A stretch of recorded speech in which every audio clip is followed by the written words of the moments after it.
नमस्कार दोस्तों, मैं हूं सुधीर कुमार माँ डेयरी फार्म्स बाराबंकी से। दोस्तों, इस वीडियो में हम लोग जिक्र करेंगे, हमारे कुछ मित्र कई बार जिक्र कर रहे हैं कि आप अपने सेट का डायमेंशन दीजिए, कितनी हाइट रखनी है, क्या करना है। दोस्तों, अभी इस टॉपिक को मैं नहीं करना चाह रहा था, और लेकिन बहुत से लोगों के पूछने के कारण मैं इसको जिक्र कर रहा हूं। और दोस्तों, यहाँ मैं ये जिक्र करना चाहूँगा कि जैसे मैं इस टॉपिक को ले रहा हूँ, इसके पीछे कारण है। वो कारण ये है कि हमें दोस्तों के सवालों को देख के ऐसा लगता है कि हमारे मन में ये भ्रांति हो गई है या ये विचारधारा है, ये ऐसा एहसास हो रहा है हमें कि अच्छा डेयरी होने के लिए बहुत बड़ा शेड होना चाहिए। दोस्तों, ये दूसरी तरह से है। बाई चांस की बात है कि जो डेयरियाँ बड़े लेवल पे चल रही हैं, अच्छी चल रही हैं, उनके सेट बड़े बड़े हैं, लेकिन अच्छी डेयरी होने के लिए बड़ा सेट होना ज़रूरी नहीं है दोस्तों। मैं इसको अभी धीरे धीरे समझाने की कोशिश करूँगा। देखें क्या होता है, बल्कि मैं तो इस हद तक कहता हूँ कि कई बार बहुत बड़ी डेयरियों के ऊंचे सेट की बहुत ऊंचाई को देख के, हाइट को ज़्यादा देख के अगर हम बहुत ऊंचा सेट बनाते हैं तो वो हमारे अगेंस्ट भी जाता है दोस्तों। कैसे देखें, क्या होता है कि जैसे हमारे इस सेट में देखें, अब इसकी हाइट मैं आगे बताता हूँ क्या है। जैसे हाइट मान लें सेंटर में 24 फीट के आसपास है, साइड में 18 फीट के आसपास हाइट है। तो अब क्या होता है कि देखिए, इस समय हम बात कर रहे हैं दोस्तों, तो इस समय शाम का समय है, लगभग 5 बजे का, और सूरज पश्चिम में डूब रहा है।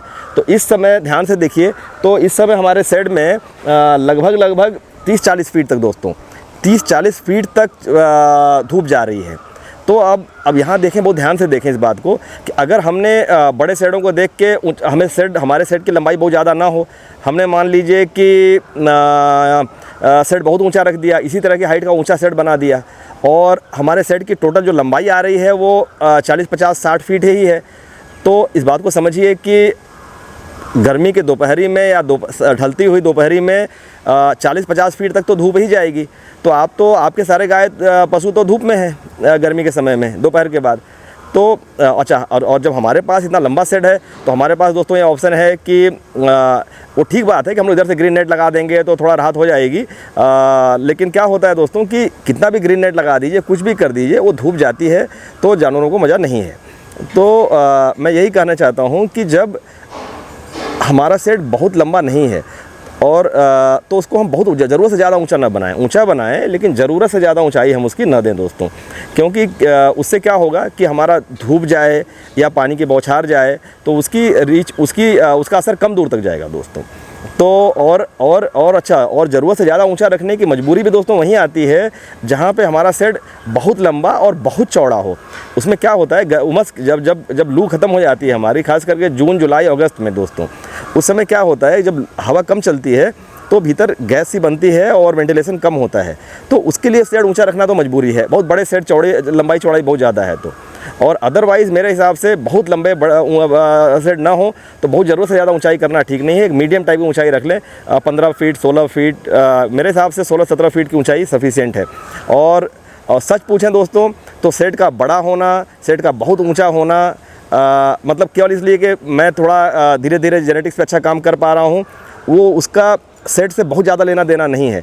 अगर आप अच्छे से करना चाहेंगे, मुझे भी आप एक 10 गाय दे देंगे, मैं एक झोपड़िया लगा लूँगा, एक कम ऊंचाई का सेट बना के 12 फीट का, उसके भीतर कूलर लगा के 10 गायों को रख के, ऐसा ही उन 10 गायों से नतीजा ले सकता हूँ दोस्तों।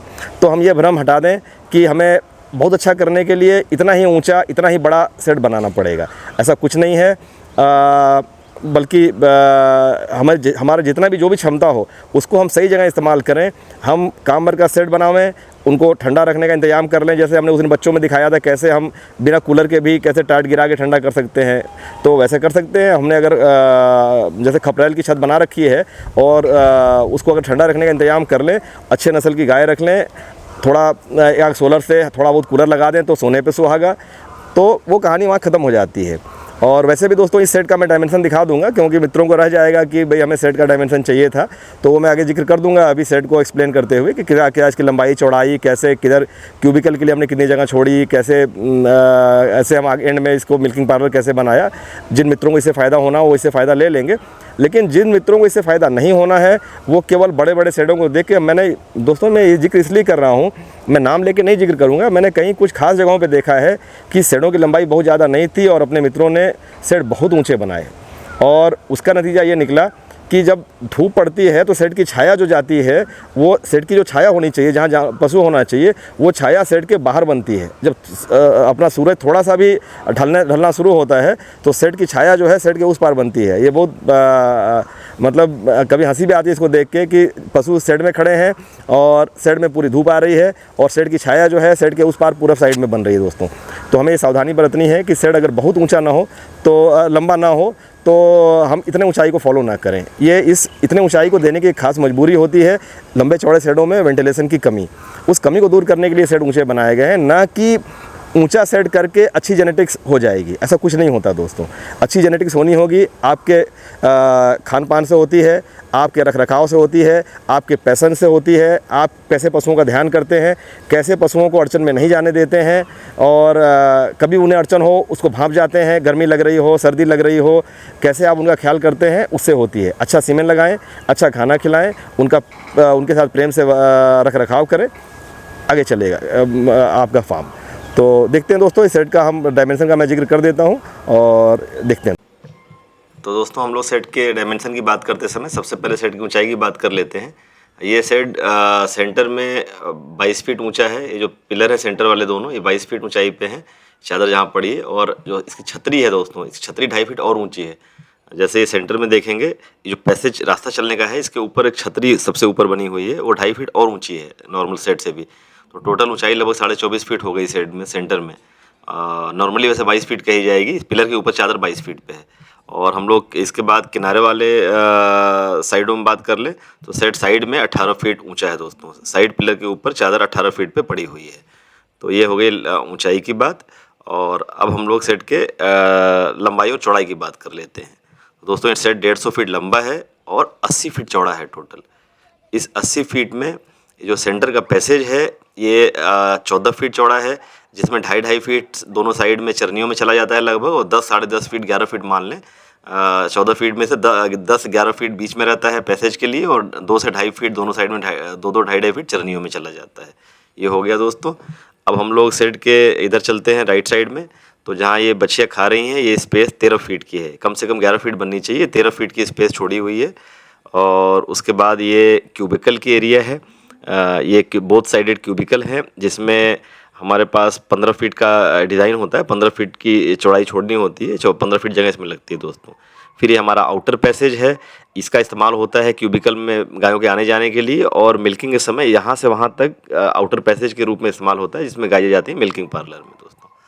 तो ये हमारी चौड़ाई की बात हो गई। इसी साइड इसी डिज़ाइन में दूसरे साइड भी चौड़ाई होती है हमारी।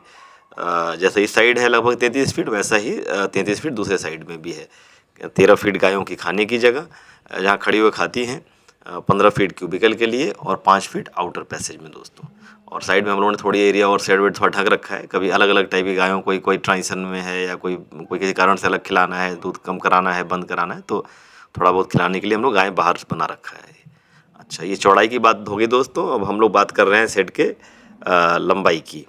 तो लंबाई में हमारा सेट 150 फीट लंबा है, जिसमें शुरू में 120 फीट तक तो गायें हमारी रहती हैं, फीडिंग वगैरह जहाँ हो रही है, और 150 फीट में 100 फीट गायों में छोड़ने के बाद बच जाती है 30 फीट।